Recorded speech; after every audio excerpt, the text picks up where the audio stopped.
खबर रीवा जिले से है, जहां चुनाव में मिली करारी हार के बाद अब नेताजी को उस पर की याद आ गई है जिसका 5 वर्षों तक शोषण किया गया। झूठे मुकदमे दर्ज कराए गए, खड़ी फसल रौंदाई गई, खबर दिखाने पर विराट 24 की गाड़ी में तोड़फोड़ करते हुए मारपीट कराई गई, झूठे मामले दर्ज कराए गए।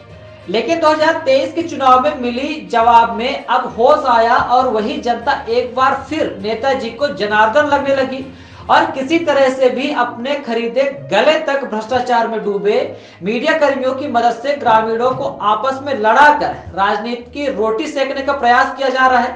ताजा मामला रीवा जिले के सिमरिया विधानसभा क्षेत्र का है, जहां पिछली पंचवर्षीय में स्थानीय विधायक के निर्देश पर उनके चहेते अधिकारी ने खड़ी फसल पर जेसीबी चलवा दी थी, जिससे महिलाएं बिलखती रही। लेकिन ना तो नेताजी को दया आई और ना ही इनके तानाशाह अधिकारी को। परिणाम यह हुआ कि जनता ने 2023 के चुनाव में करारा जवाब देते हुए सबक सिखा दिया।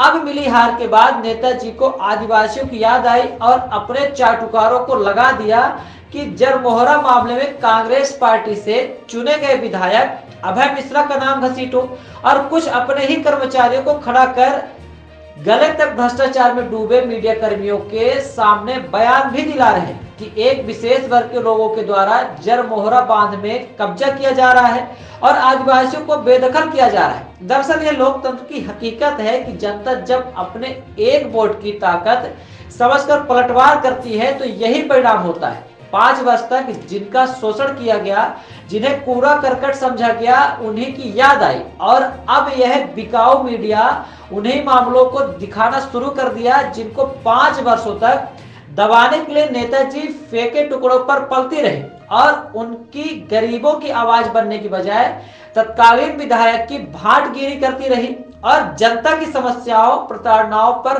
फर्जी काउंटर खबरें चलाते रहे। आपको बता दें कि विगत वर्ष जरमोहरा में खड़ी फसल रौंदाई गई थी, तब आदिवासी और अन्य समाज के लोगों ने अधिकारियों के पैर पड़े। महिलाएं भी बिलखती रही कि उनके खून पसीने की सींची गई खड़ी फसल को ना कुचला जाए।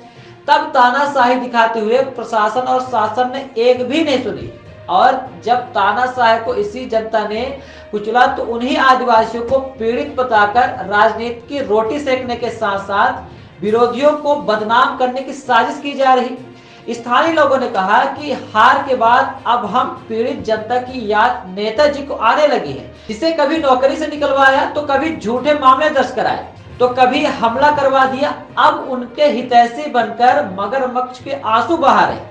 दर्शकों, आपको बता दें कि जनता की एक एक वोट की ताकत कितनी है चुनाव के समय ही याद आती है और जब हार मिलती है तब एहसास होता है कि जनता जनार्दन है। अब साजिशों का दौर शुरू हो गया है जो शायद चलता रहेगा। हर मामले को राजनीति से जोड़ा जाएगा। आपको याद ही होगा कि सिमरिया विधानसभा में आपसी मारपीट के मामलों को भी अब कांग्रेस पार्टी के नेताओं से जोड़ा जाने लगा है। हमारी आम जनता से अपील है कि अगर आपके खिलाफ किसी भी प्रकार की साजिश रचकर बदनाम किया जाए या परेशान करने की कोशिश की जाए तो आप अपनी बात विराट 24 न्यूज के माध्यम से शासन प्रशासन तक पहुंचाएं। आप आपसी भाईचारा बनाकर रखें क्योंकि आपके दुख सुख में आपका पड़ोसी ही खड़ा होता है। अपने आसपास की तमाम छोटी और बड़ी खबरों को देखने के लिए बने रहिए विराट 24 न्यूज के साथ। हमें दीजिए इजाजत। बहुत बहुत धन्यवाद।